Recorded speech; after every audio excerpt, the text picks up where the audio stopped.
Have you ever wondered if the real risk is not flying too high, but flying too low? This question draws us into the heart of Seth Godin's thought-provoking book, The Icarus Deception.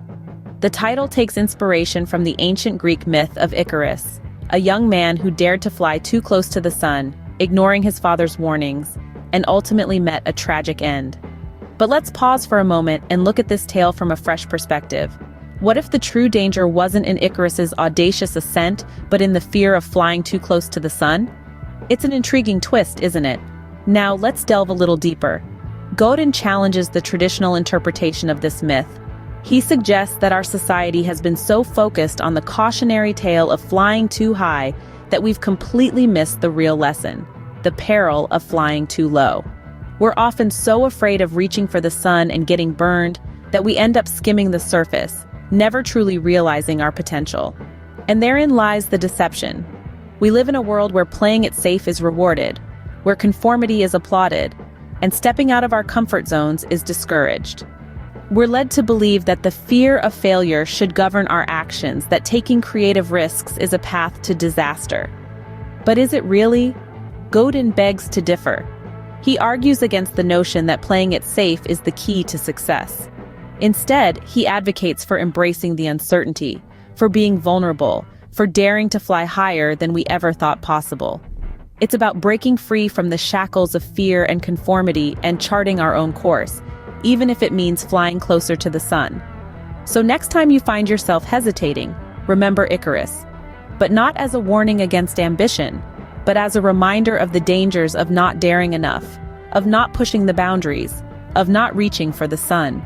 Because as Godin eloquently puts it, the real deception lies not in soaring too high, but in not daring to fly. In the midst of this deception, a new economy emerges. The connection economy, a term coined by Seth Godin, is a reality that we are living in today. It's an economy where the traditional metrics of success, wealth, status, power, are now accompanied by a new factor: our ability to connect, create, and stand out. In the connection economy, it is not merely about who has the most resources, but rather who creates the most meaningful connections. It's about building relationships, fostering trust, and creating value through authentic and meaningful interactions. It's about being human, being real, and being open to new ideas and perspectives. But how does one stand out in this new economy? The answer lies in creativity. In a world where everything is a Google search away, what truly differentiates us is our ability to think differently, to create, and to innovate. Creativity is no longer confined to artists and musicians. It's a vital skill for anyone who wants to make a mark in the connection economy. Creativity is about more than just having original ideas. It's about having the courage to act on those ideas, to take risks, to fail, and to try again. It's about pushing boundaries, challenging the status quo, and daring to be different. It's about making a difference, not just making a living. Standing out in the connection economy means being an artist in your own right. But artistry, as Godin contends, is not confined to painting, singing, or dancing. It's about viewing your work, no matter what it is, as a form of art. It's about pouring your heart and soul into everything you do, and doing it with passion, purpose, and a commitment to making a difference. Whether you're a teacher, a doctor, an engineer, or a business owner, you can be an artist. You can create, you can connect, and you can stand out. You can redefine success on your own terms, and in doing so, you can change the world. Artistry is not confined to canvas or stage. It permeates every aspect of life. What if we all have the potential to be artists in our own unique way? Seth Godin, in his revolutionary book, The Icarus Deception, urges us to ponder this very question. He redefines art, not simply as a masterpiece hanging in a gallery, but as the act of making a difference, of doing work that matters, of creating something that wasn't there before. Art, as Godin sees it, is a human endeavor that touches another. It's not about the tools or the canvas. It's the intent, the desire to make a difference, the act of seeing something and then changing it. That, he asserts, is the true essence of art. And in this broadened definition, we can all indeed be artists. Now consider the role of the artist. An artist isn't just someone who paints, sculpts, or writes. An artist is anyone who uses creativity and insight to craft something, be it a chef curating a unique menu, a teacher crafting a transformative lesson plan, or an entrepreneur building a groundbreaking business. It's about approaching your work, whatever it may be, with passion and purpose. Godin encourages us to step into this role, to approach our work as an artist would. He nudges us to bring passion to our work, to infuse it with purpose, to make it matter. The artist, he says, is not a special kind of person. Rather, every person is a special kind of artist. This shift in perspective can liberate us from the confines of traditional roles, allowing us to create, innovate, and impact in ways we never imagined. The artist's journey is one of discovery, curiosity, and daring. It's about pushing boundaries, challenging the status quo, and daring to create something new. It's about crafting your own path, not following someone else's. It's about making a difference in your own unique way. By embracing the artist in you, you break free from the constraints of traditional roles. You allow yourself the freedom to create, to innovate, to make a difference.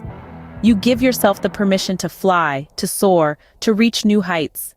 And in the end, isn't that what life's all about? What if the fear of the unknown is not an obstacle, but a stepping stone?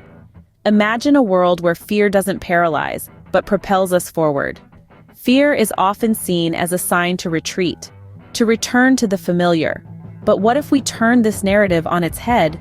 What if we saw fear as an indication that we're on the right path, that we're pushing ourselves beyond our comfort zones and into the realm of true creativity?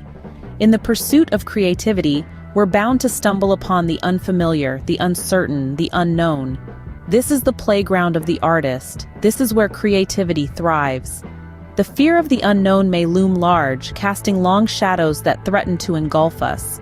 But remember, shadows cannot exist without light. They're a sign that we're moving towards something brighter, something more meaningful. Challenging the status quo, pushing boundaries, stepping into uncharted territory can be terrifying.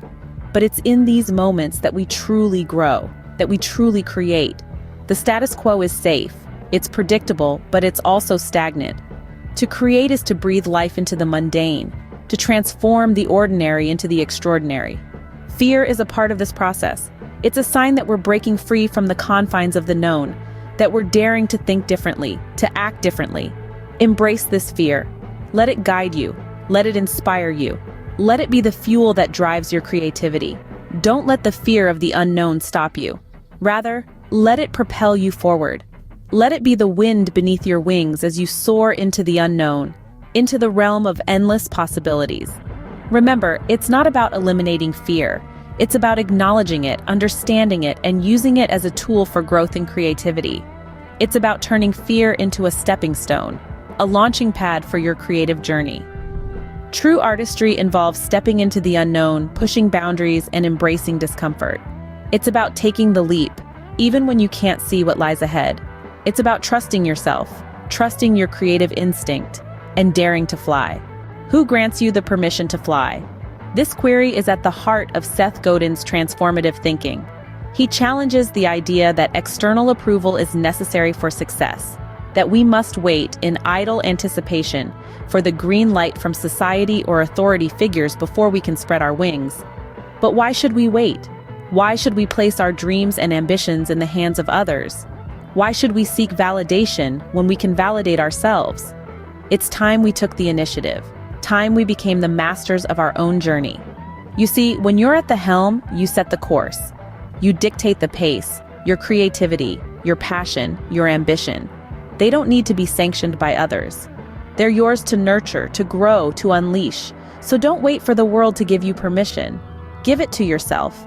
Because you, yes you, hold the power to soar. You don't need to wait for permission to fly.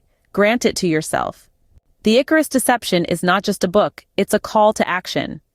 It's a rallying cry for us to defy the constraints of fear and conformity that bind us to the ground. It challenges us to embrace the unknown, to take risks, and to make our work a form of art.